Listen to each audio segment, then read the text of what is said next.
이제 정말 기혼이신 분들의 이야기도 한번 들어봐야죠. 어떤 계기로 우리 선생님 결혼을 결심하셨었나요? 저는 이제 이 노래가 저의 전부였었어요.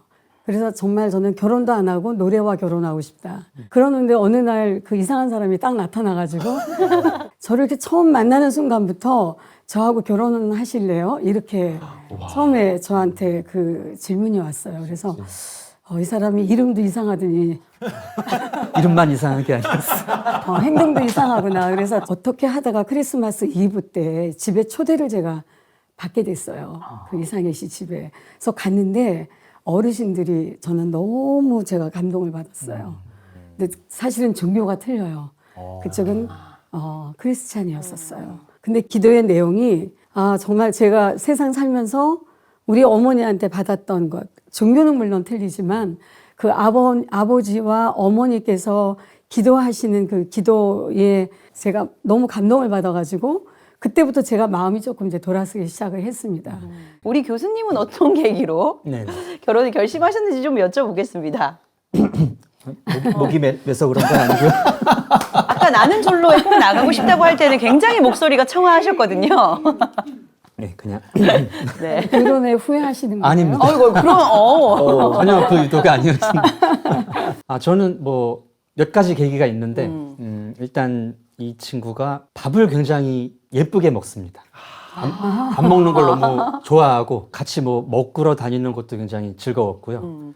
또 하나는 제가 술을 굉장히 못 먹는데 이 사람은 술을 되게 잘 먹습니다. 그래요? 풍물패를 좀 했었는데 대학 때 사발식이라고 꽹과리에다가 술을 와뜩 넣어가지고 먹는 게 있거든요.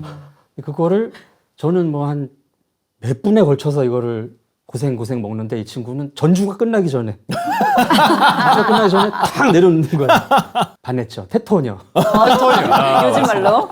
그것보다 이제 더 중요한 것은 이제 대화가 너무 잘 통했습니다. 견해도 다르고 가치관도 다른데 제 말을 들어주고 대화가 연결이 되는 거예요. 그래서 이 사람하고는 계속 같이 있으면은 대화가 끊일 일은 없겠다. 어떤 뭐 문제나 갈등이 있어도 대화로 해결해 나갈 수 있겠다. 이런 믿음이 있었죠. 그래서 사실 다양한 뭐 이유들이 있겠지만 기억에 남는 특정한 또 계기들이 있으신 거고, 그럼에도 불구하고 요즘은 왜 이렇게 비혼주의가 생기고 결혼을 주저할까요?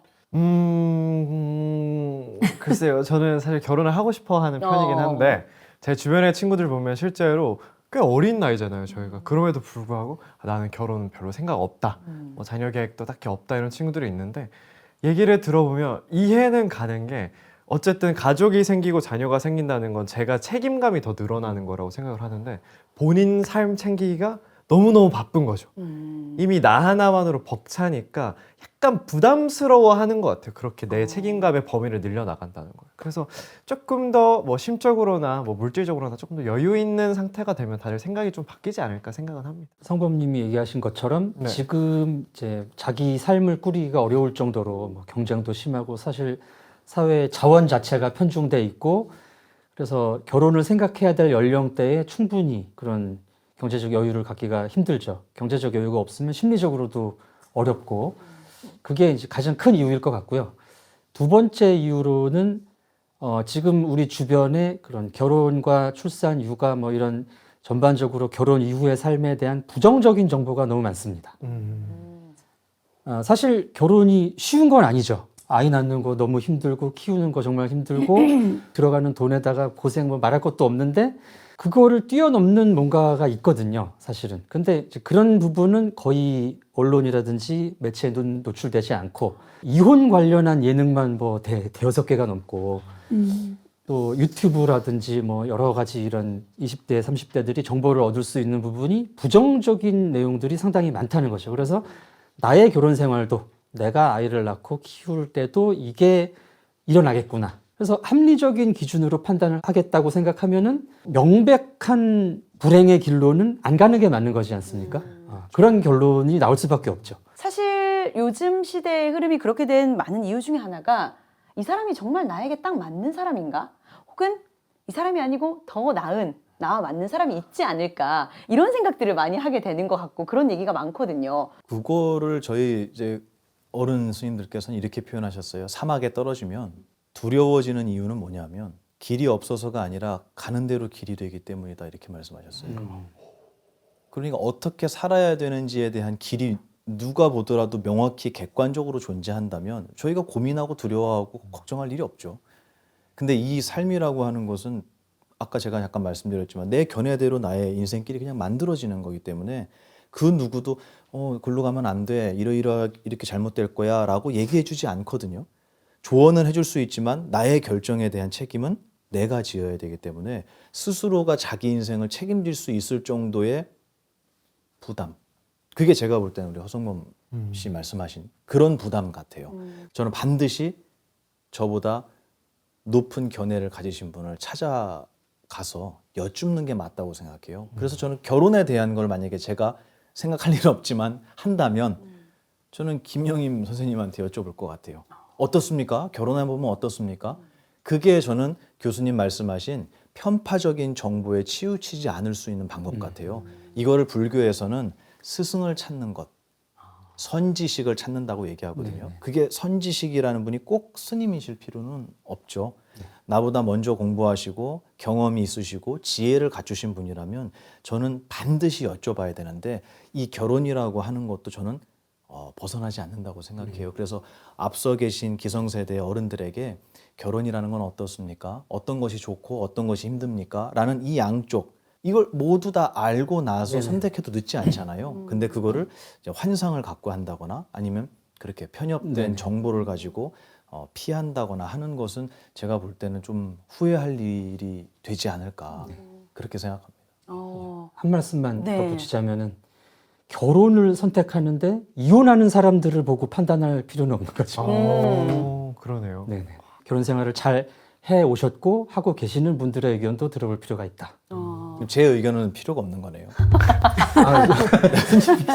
스님께도 예. 조언을 여쭤봐야지. 구해주셨어요. 네. 알겠습니다. 네. 아니 좋은 말씀 방금의 이 감사합니다. 단면만으로도 왜 마음 디코딩이 인기가 많은지 알겠습니다. 네, 이렇게 좀 이야기를 나눠봤는데 저희가 이 결혼이라는 것과 또 떼어놓을 수 없는 이야기가 하나 있습니다. 만일 결혼을 하게 된다면 그 출산, 아이에 대한 계획은 있으신가요? 당연히 사랑하는 배우자를 만났을 때 논의해야 될 부분이지만 그래도 개인적인 생각으로는 하나 이상 낳고 싶긴 하죠.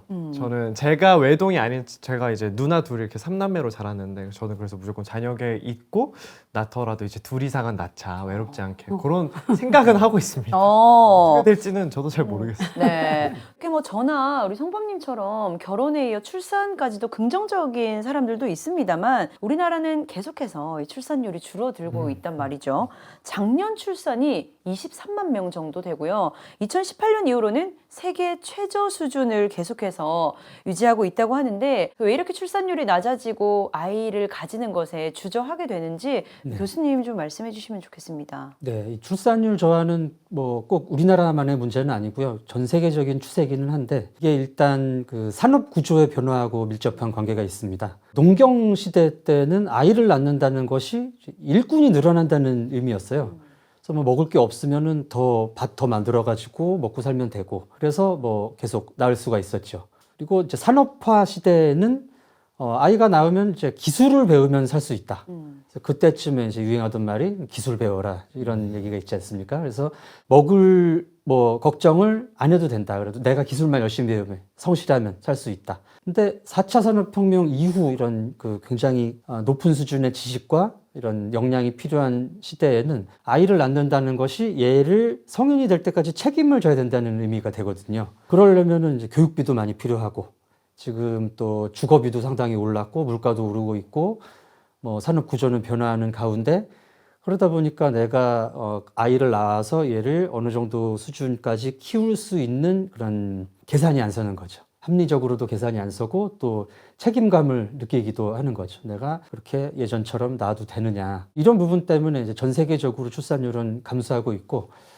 우리나라는 사람들이 굉장히 똑똑하시고 빠르지 않습니까? 유행이. 그래서 이런 변화의 추세가 한국에서 가장 먼저 나타난 것이 아닌가 생각이 됩니다. 이 말씀을 들으니까 너무나 이 설명이 이해가 되면서도 계속해서 이 사회가 이어지고 인구가 발전하기 위해서는 반드시 필요한 과정이고 경험이라고 생각을 하는데 그 이 모든 과정을 겪으셨던 우리 김영희 선생님께 좀 질문을 드려보고 싶습니다. 결혼 당연히 경험하시고 출산도 이제 경험을 하시고 지금 또한 대가족을 이루어서 어떻게 보면 자녀의 출산도 경험하신 분이신 거잖아요. 네, 맞습니다. 좀 어떻게 생각하시는지요? 사람은 세상에 왜 태어났는지를 먼저 저는 생각을 하게 돼요. 우리는 인간이 세상에 태어났을 때 결혼을 해서 아기를 출산을 해야지만 그게 인생의 참 맛이다, 멋이다.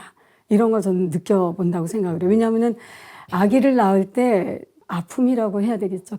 너무너무 아픈 그 고통의 이를 말할 수가 없는데 그 고통이야말로 여자를 사람으로 만들어주는 그런 순간이 아닌가. 그 고통 속에서 내가 잉태한 아기를 세상에 태어나잖아요.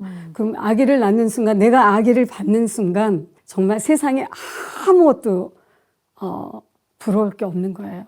그래서 저는 그걸 또 경험을 했고 또 세월이 흘러서 우리 딸이 벌써 지금 43살입니다. 43살이고 이 아이가 첫 출산했을 때 마찬가지였었어요. 엄마하고도 똑같은 그런 고통이었겠죠. 그러니까 저는 이런 얘기를 해줬어요.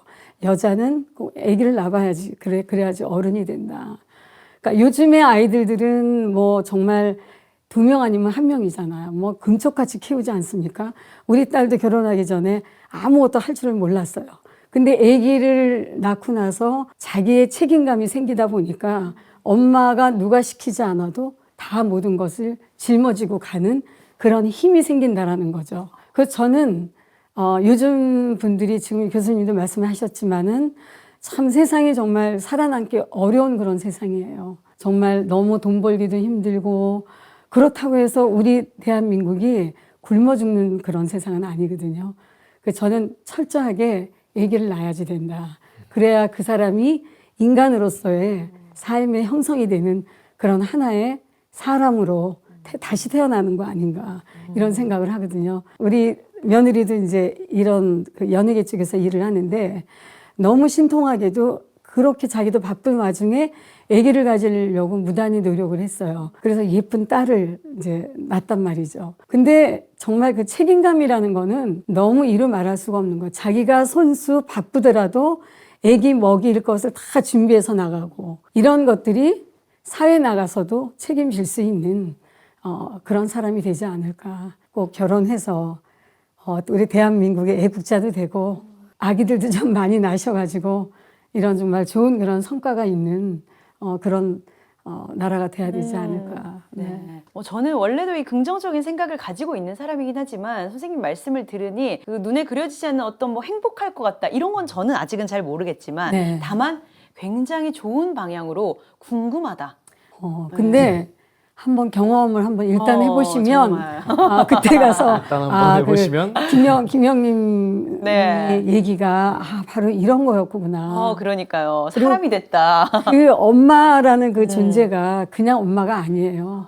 뭐 오랜 세월 엄마, 그다음에 아내, 며느리 이런 걸로 인해서 내가 하는 일을 더 열심히 하게 되고 더 사람을 진중하게 알게 되고 이런 것들을 저는 회신곡에서도 물론 많은 걸 배웠지만 제가 결혼 생활을 하면서 많이 터득을 했습니다. 그래서 이제 한번 경험해 보시면 그때 가서 아마 네. 절실히 내가 엄마라는 거에 대해서 정말 엄마라는 그 단 2글자는 어마어마한 정말 책임감 있는 얘기예요. 지금 김영임 선생님 말씀을 조금 학술적인 개념으로 설명을 풀어보면 네. 자기 실현이라는 개념이 있습니다. 융이라는 심리학자의 개념인데요. 사람은 결국에는 나다운 삶을 살고 싶어 한다라는 거거든요. 나답게 사는 삶이 자기 실현인 거예요. 근데 나답게 살기 위해서는 나를 알아야 되지 않습니까? 근데 지금의 나는 지금까지의 나밖에 안 되는 거죠. 그래서 보다 많은 나의 모습을 만나서 진짜 나의 모습을 찾아가기 위해서는 많은 경험을 할 필요가 있습니다. 그 중에 하나가 결혼이고 출산이고 육아일 수가 있는 거죠. 내가 결혼을 하지 않으면은 누군가의 배우자로서의 나는 평생 만날 일이 없습니다. 그리고 아이를 낳지 않으면은 누군가의 부모로서의 나는 평생 만날 일이 없어요. 당연히 뭐 좋은 경험만 있는 건 아니죠. 힘들고 싸우고 갈등도 있고 내 아이지만 좀 갖다 버리고 싶고 이런 시기도 있는데 그거를 통합을 하는 거예요. 나는 정말 사랑해서 이 아이를 낳았고 사랑하는데 왜 얘가 버리고 싶지? 이런 고민 끝에서 정말 진정한 나의 모습에 다가갈 수 있거든요. 저는 그랬습니다. 저는 정말 피상적으로 제가 아이를 좋아한다고 생각을 했어요. 근데 정말 갖다 버리고 싶은 순간이 오는 거예요. 근데 갖다 버리면 안 되잖아요. 내가 내 책임이고 또 내가 사랑하는 아이고 또 그 진상 안 부를 때 얼마나 예쁩니까? 잘 때? 네. 그래서 이걸 보면서 이제 통합을 해야겠다라는 마음도 들고, 그래서 저는 이제 그 아이를 키우고 아이를 갖고 배우자와 함께 사는 이 삶에서 저의 많은 모습을 만나고 그 모습을 통합했기 때문에 그런 면에서 결혼과 출산은 한번 해보는 게 좋지 않을까. 또 다른 나를 만난다는 차원에서. 이렇게 설명을 들으면서 보다 더 이 결혼이나 출산에 대해서 좀 더 깊이 생각을 하고 또 긍정적인 방향으로 더 이끌어 가는 것 같은데, 그럼에도 불구하고 또 많은 분들이 의문을 제기하고 생각을 가질 내용이, 저는 아무래도 결혼을 하고 또 아이가 생기게 되면 좀 자유롭지 못하다, 그 전보다 개인이 누리는 자유가 또 함께하는 이 가치와 좀 충돌하는 부분이 분명히 있을 것 같은데, 이런 부분은 좀 어떻게 생각하시는지 우리 스님께 여쭤보고 싶어요. 근데 저는 그 개인의 자유라고 하는 것과 함께하는 가치와의 경계선을 그을 수 없다고 생각하거든요. 왜냐하면 저 같은 경우는 제 도반 스님하고 20년을 넘게 같은 방을 썼어요. 그리고 4명이 한 방을 쓴 적도 있고요. 그리고 스님들은 그런 게 아주 비일비재하고 일상입니다. 그렇게 따지면 스님들은 개인의 공간, 나만의 시간, 막말로 사생활이라고 하는 것이 스님들한테는 없다고 봐도 무방하고, 그것이 없는 것이 인권의 문제가 아니라 우리는 수행의 문제로 그걸 바라보는 거예요. 제가 이 말씀을 왜 드리냐면, 개인의 자유를 잃어버렸다. 왜냐하면 나는 다 함께 해야 되니까. 이걸 이렇게 대척점에 놓고 생각을 하기 때문에 전 거기에서 항상 딜레마가 생긴다고 생각하거든요. 근데 그게 아니라 함께 하기 때문에 나의 삶이 더 아름다워진다고 생각하면 이거는 개인의 자유의 문제와는 좀 별개인 것 같아요. 그리고 같이 있어도요, 불교적인 관점에서 얘기하면 저희 여기 5명 있잖아요. 5개의 우주가 있는 거예요. 그냥 같이 있다라고 우리 상상으로 생각만 하는 거지, 저의 세계를 우리 김영임 선생님이 아실 수가 없어요. 역시 반대도 마찬가지고요. 우리는 자기만의 세계를 가지고 사는 거기 때문에 개인적으로 세상을 어떤 눈으로 바라볼 수 있는지에 대한 자유는 누구에게나 완벽하게 갖춰져 있다고 불경에는 나와 있어요. 이 세상을 어떤 눈으로 볼 수 있는지를 모든 불보살이 다 도와서 그렇게 볼 수 있도록 도와준다라는 거예요. 그게 좋은 길이냐 나쁜 길이냐를 얘기하는 게 아니고요. 그렇게 따지면 우리는 이 세상을 바라볼 수 있는 자유의 권리는 누구나 갖고 있다. 근데 그게 함께 있다고 해서 그 권리가 침해당하느냐, 그렇게 보진 않았으면 좋겠어요. 아까 두 분 말씀하셨지만 저는 말씀을 들으면서, 그래, 나는 결혼은 안 해보고 나는 부모가 돼보지 않았기 때문에 저분들의 말씀을 다 이해할 수 없을 수도 있겠다라는 생각, 제가 보이지 않았던 어두운 부분, 저에게 있어서 어두운 부분도 만났기 때문에 제가 오늘 들은 거잖아요. 그렇게 따지면 저는 함께 하는 것이 결코 개인의 자유를 침해하지 않는다고 생각해요. 그래서 만약에 난 함께 하는 게 싫어, 그러면 고만 스님, 그럼 오늘부터 방에 혼자 있어봐. 뭐 하겠습니까? 거기서 제가 거기서 또 이제 교수님한테 문자 하트 보내고 하겠죠. 제가 보고 싶어요 이러고 차단. 그때는 하트를 보내시는군요. 그러니까 저에게 그런 시간과 공간이 주어진다 한들 우리는 거기서 행복을 느낄 수는 없다라는 생각이 전 들어요. 행복은 그런 거죠. 혼자 있냐 같이 있냐 여기에 행복이 있는 게 아니라 함께 하면서 거기서 배우고 내가 스스로 성장하고 더 아름다운 견해를 갖는 데 있어서 삶의 행복이 있다라고 저는 그렇게 배웠어요. 그래서 그걸 두 개를 이렇게 이분법적으로 나누는 게 만약에 상식적으로 세상에 퍼져 있다면 그거는 좀 위험하다. 생각을 다시 한번 해보자. 같이 있다고 해서 나의 자유를 침해당하는 것은 아닐 수 있다라는 말씀을 꼭 드리고 싶었습니다.